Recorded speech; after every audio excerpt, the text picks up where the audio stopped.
could give them $10,000, they'll be like, why are they taking so much taxes money out of me? Like, it's just, there's no winning. So basically, people prefer you to be a micromanager than to be someone that I really don't care what you're doing and you don't even hear from them anymore. I tell that employee, leave and go find somewhere. Yeah, so today we'll be talking about remote work challenges and how to deal with all those problems. You ready? Yes, let's do it. So the first question is, how do I address feelings of isolation among remote workers? That is a great question because introverts and extroverts both face isolation in the workplace.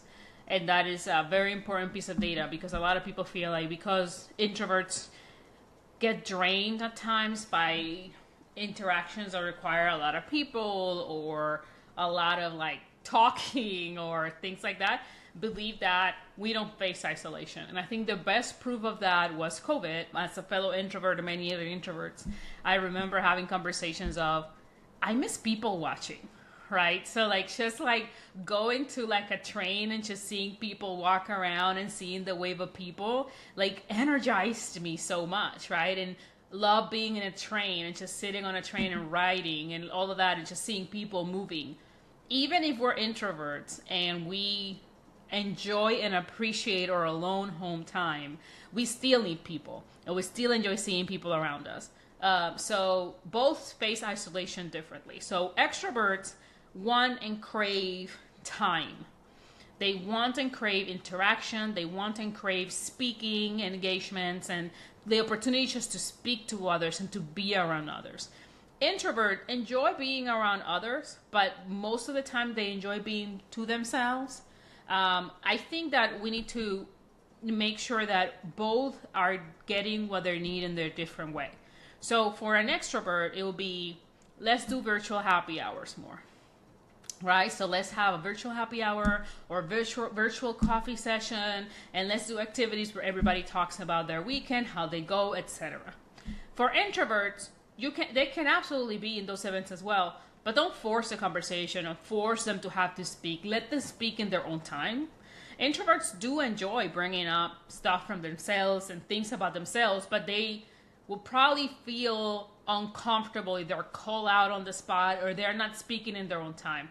I want people to remember that being an introvert and being an extrovert is a reaction on your brain. So your brain releases dopamine when you're an extrovert and you're talking to others and you're around others. And for introverts, when there's a more intellectual conversation and more internal, that's when dopamine releases on their brain, making them happy. So whatever you do, don't force the introvert to have to be an extrovert, but they still feel isolation. Actually, introverts feel more isolation than actual extroverts.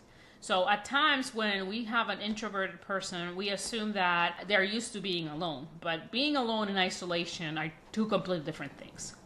Being alone to recharge, to read, to watch YouTube, to watch videos, like that is, you have voluntarily decided to do an activity that re-energizes you. Isolation is when you're making decisions without consulting that employee, when you're making decisions with everyone else on the group and making them feel isolated, when you're communicating with others but not allowing this person to come in and feel included. So isolation can also be emotional. And that is at times what we forget often, that we're like, oh, they're isolated because they're remote. No, there's ways for you to make someone feel included and as a part of the team without them having to be physically there. For my team, all of my team is remote. None of my team live where I live. I do take the time to see them in person when there's an opportunity, and I try to connect with them, right? When I'm there and offline. But sometimes the key to isolation is simpler than you think. I'm going to give you 3 tactics. 1, when was the last time you called your employee just to ask them how they were doing? Not asking them to do something for you, not give you an update on how the thing is going, but just call them and say, hey, how you doing? How's your dog? How's your boyfriend? How's your son? How's your husband? How's your wife? Okay, good. Well, let's just check in on you. And you hang up the phone. That alone just deleted that feeling of isolation for an employee. And it's just a human interaction that sometimes is needed. I also do things for my more introverted team. I know one of them loves, he has gluten-free diet, and I saw that there was a to-go order, like a gift basket with everything gluten-free. And for the holiday gift, I got him a gift for gluten-free stuff, right? Like, That's very sweet. what? Oh, That's thanks. Thank you. But it's the small things that count, and letting your employers know that, hey, I see you, That's very sweet. not as an employee or a worker, but like as a human being that has a particular set of things that they like and enjoy. Like, that's very important. Also, if you're having meetings separately with separate members of your team and not including others, eliminate those. I have one-on-ones with each of them, and then one meeting with everyone. Sometimes there's a different rule for contractors, so keep that in mind. But if you have contractors and FTEs, have a separate FTE contractor meeting and then one for FTEs alone, letting them know that it's just company policy, but you're making up this other meeting so they can all feel included. So the opposite of isolation is inclusion. And if they want to see each other or hang around more, I'm going to give you the biggest tip I can possibly give you. Ask your employees how they want to interact with each other. Instead of you having the one to come up with all the activities, assign one of them to meet with the rest of them, or have all of them meet together and come to you with ideas on how they want to interact with you and how they want to meet, instead of you giving them the ideas. Easy for you and great for your employees. Yeah, that's amazing. I especially like the first one because sometimes I used to work when like my manager wouldn't call me for 2 months, and I was like, I just don't even know what's going on. Like, I didn't even know I exist, or like what's happening. There is actually good data from Gallup that shows that there's the micromanaging leader, the one in the middle, and the one that is completely disconnected and disengaged and doesn't check on you or nothing.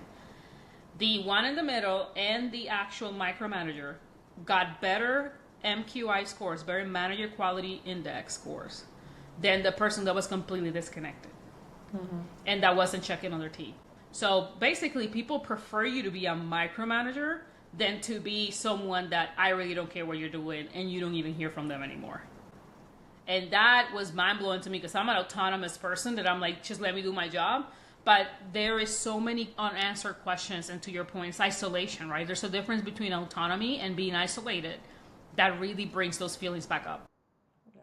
And I feel like, for me, because I'm kind of introverted and like I work by myself too, but you just need to have the connection to the reality and what's happening in the like company. So am I even like working correct track? Like, you don't need to ask me how am I, but at least like check that everything is okay with the work or something.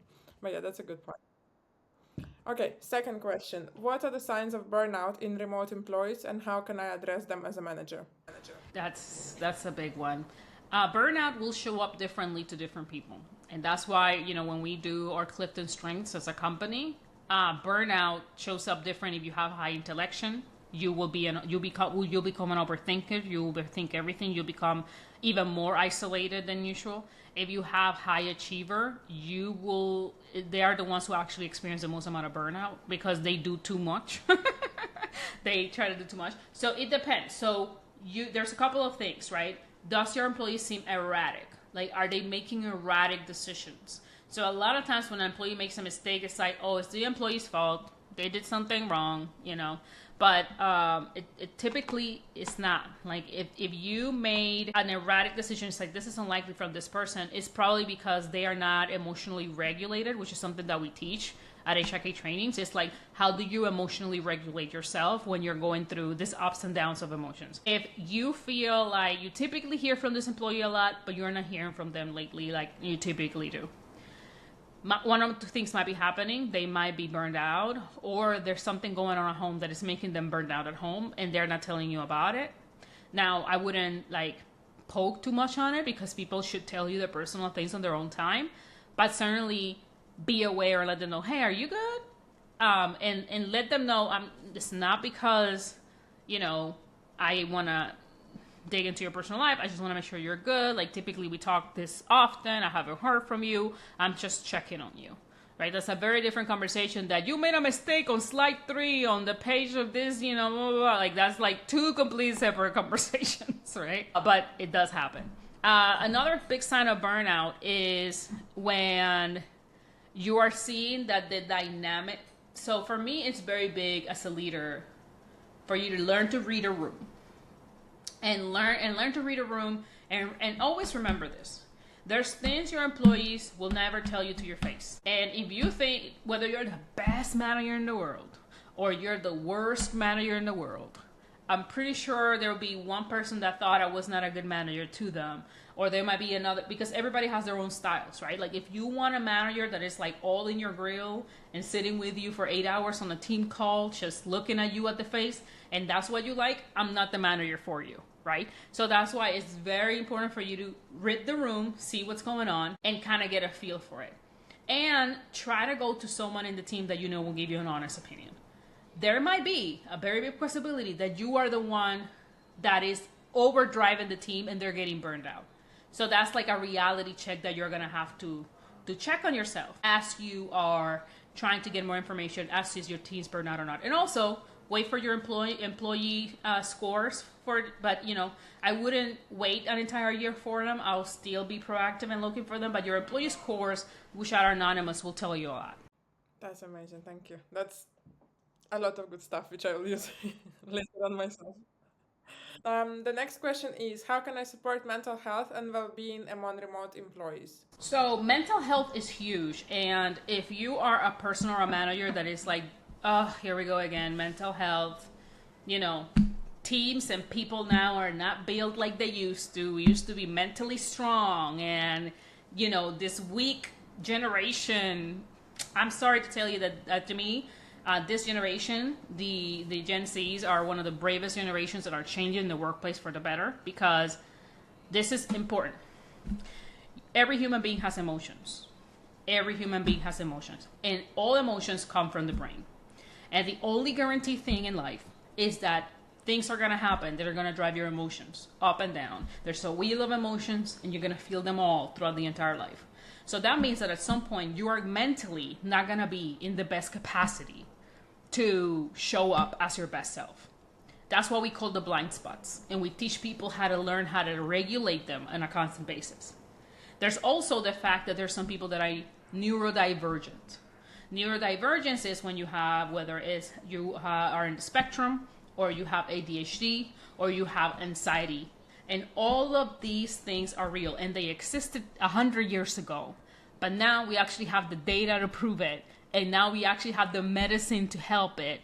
And all of these people bring something amazing to the table for your team. I have neurodivergent employees. I cannot say they're my favorite because all of my children, I love them equally. They're all different, special different ways. But they are incredibly brilliant and bring a different angle and a different perspective to everything that they do. And your responsibility as a leader is to give them the space for them to be that, and to be clear with them that I need you to tell me what you need from me. You need to be humble as a leader to understand, like, hey, I am doing research, or I'm learning about this neurodivergence, or if you're going through a mental illness or mental things, like I am getting informed about it, but I need you to tell me what you need from me. I can't read your mind. This also applies for when you're going through life things. I think that every time we go through life things, our brains are not at 100% at capacity. So you have to be able to. I remember the year we bought this house, I had Geo, I started a new job. All three things happened within 3 months. And I'm telling you, I was not showing up well on neither one of those things. Because there was a lot of hormones, there was a lot of things happening at the same time. I was trying to get my barriers and things. I'm a mom of a baby that is, everything that you could potentially, a baby does, gassy, all that stuff. And I had to deal with that and then show up to work like this, with a smile on my face. I'm like, yeah, that was me trying to put a face on, but I think I'm grateful that I had a manager that I could have an honest conversation with and be like, hey, a lot is happening at home. I am working on it not showing up at work, but if it does, please let me know, and this is what I need from you. And we need to feel comfortable having these conversations. If we don't, then I tell that employee, leave and go find somewhere else, because there's a lot of companies that are very aware of us not being 100% mentally present in certain parts of our lives, and some people are born being neurodivergent. That's deep. It's deep. I could go deeper on that, but we're gonna keep that for another day. So the last question for today would be, how do I deal with resistance to hybrid work from some team members? You need to understand where the resistance is coming from. So also, let's step back. Managers that have been managing before know this. You're always gonna get resistance to something. You're always gonna get resistance. No matter what you do, you could be giving everybody a brand new car, a BMW, red BMW. Everybody get a car. Everybody get a car. There's going to be one person going to tell you, I don't like red. Okay? Guarantee. And as a leader, you got to be ready for that, because that's part of leading people and managing people. Everyone's different. And if you did a great job of hiring, you have a diverse group of people that can complement your weaknesses. So they're naturally going to be different than you. So pushback's going to exist. Like any other piece of pushback, where is this coming from? Why am I, what is it that you need that I'm not hearing? What is it that you need that you are not saying? And that needs to be presented right away. That's good. Yeah, I like your idea that you will always get resistance, because no matter what you do, someone will be not happy. You just can't. It is. Hey, I love my team. I know that if I bring something new, they're going to be like, oh, hold up. What is this new thing?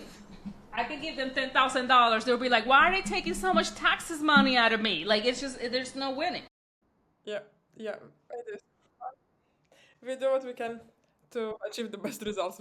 We all do, but and also you need to understand, it's if your employees are voicing their concerns to you often, they feel psychologically safe. That's a good point. So if they're coming to you often, now it's your job as a leader to make sure, like, hey, you cannot let them take you down the rabbit hole. If you go down the rabbit hole with them, that's a bigger issue, right? Because it's like, oh yeah, if you become like, yeah, I hate this company too. Your team is gonna be like, well, hold up, you're driving this ship, so are we sinking, right? So you can't be like, yeah, I hate. No, you have to be like, I understand this sucks, but we gotta move left, and that is a very important conversation that you need to have with your team. That's amazing. Every time. Thanks. That was really good.